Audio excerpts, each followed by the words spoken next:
Owen Jones, who is indeed ya boy, and also an oomphy, thank you. What's up? Talk to Piers Morgan. Israel could, if they wanted to, kill everyone in Gaza. They decided not to do that. Is your definition, so they're not, to be genocide is where you want to kill everyone. Sorry. How old is Owen Jones, by the way? Does it say in his bio or something? How old is he? 37? 40? Man, he looks great for that age. Your definition of genocide, because in Ukraine, Vladimir Putin hasn't killed every last Ukrainian. That's simply not happened.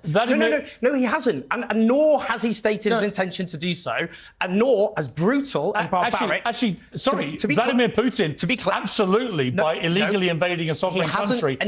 Oh, wait, hold on. Israel has violated far more UN international rights violations. Israel's been illegally doing shit quite a bit more than Russia has, if you can believe that.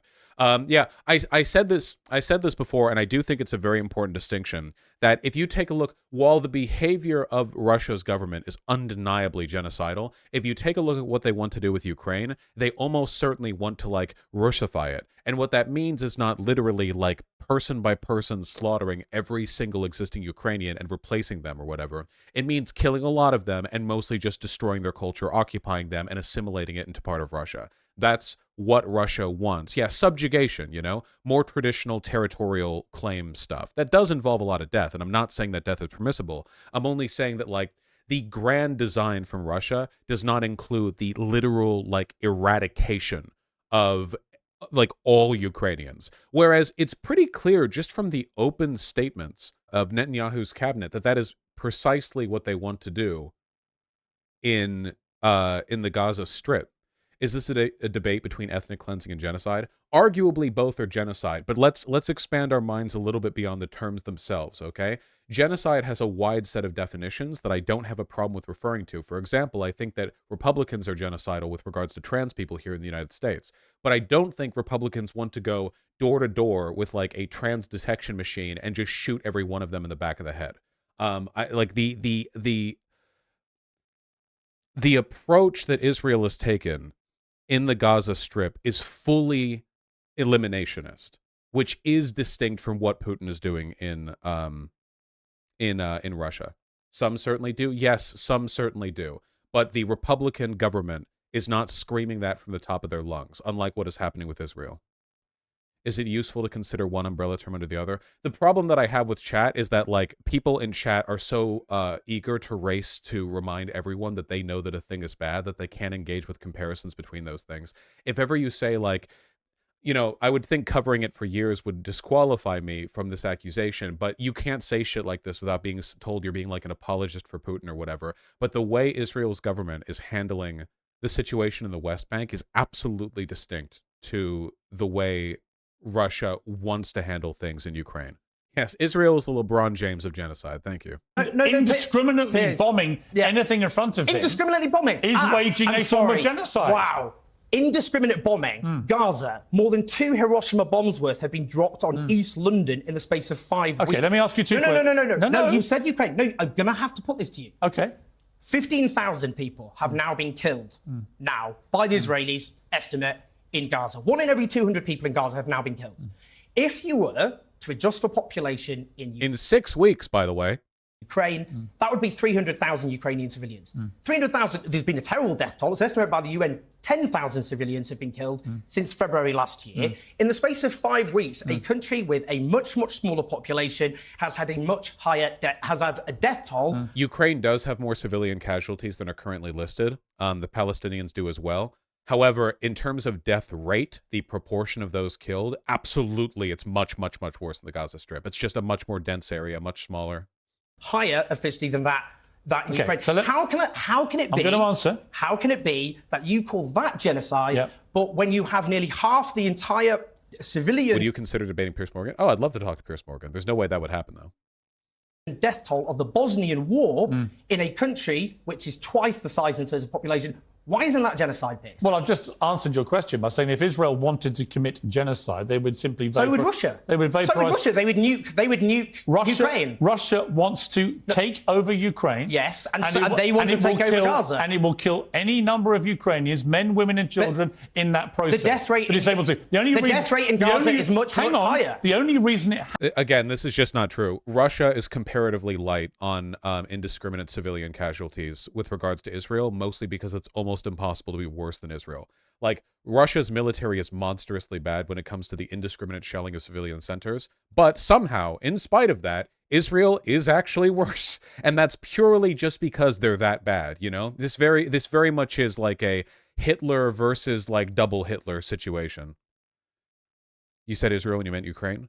Both Russia and Israel target civilians indiscriminately. Israel does so in a much, much worse way than Russia does, not because Russia doesn't do very bad. Vaush, yes and no, Russia's occupation is so bad they have mass graves of ethnic Ukrainians. This is what I mean by, like, your impulsive instinct to remind me that Russia is bad, something I've only been saying nonstop forever.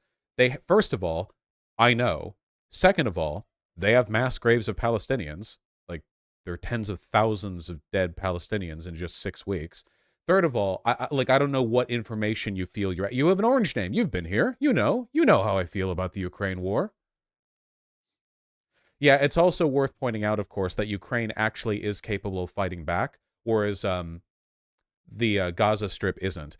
The shelling done by, like, basically, when Russia fires a shell into Ukraine, there is at least a possibility of them hitting a military target. In Gaza, there is none.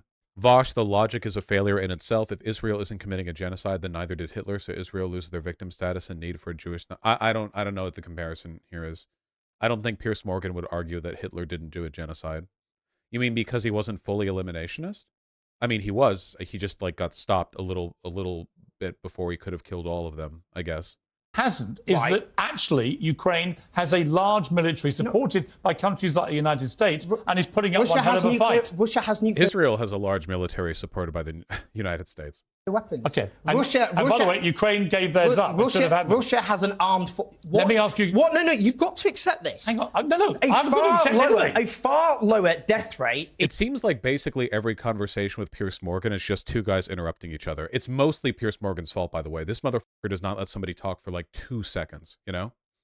In Ukraine. I've explained why. I've explained why. You haven't explained why. Yes, I have. Well, let me explain Israel again. have made it clear. You didn't hear me. Israel have made it clear that they intend to occupy Gaza permanently. Yeah, which they should not be allowed to do. And what did we can agree on that. What did the Israeli ministry leaked intelligence? What did the intelligence ministry it's my interview of you. I know, but not your interview of me. Well, oh, is that all of it?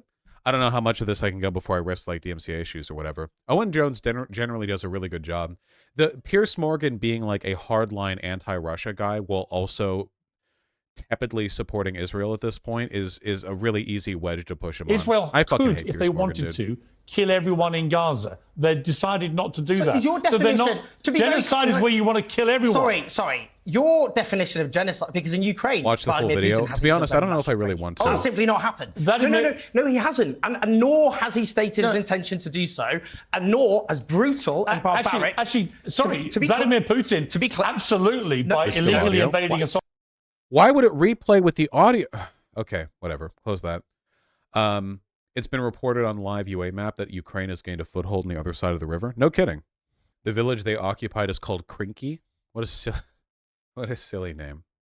Ukrainian defense forces managed to gain a foothold at the left bank of the Dnieper River at Kherson direction. Ukrainian Marines command statement. Here? Over here, right? I think it's this area in general. Like, yeah, it's referring to this area.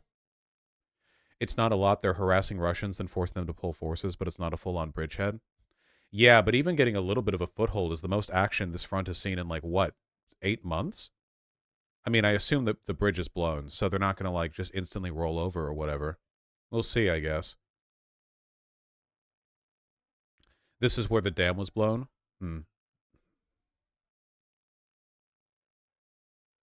Well, we'll see if anything comes of it, if there are any major captures. Second winter is coming. I mean, it's probably pretty cold over there now. Well, I hope something comes of it.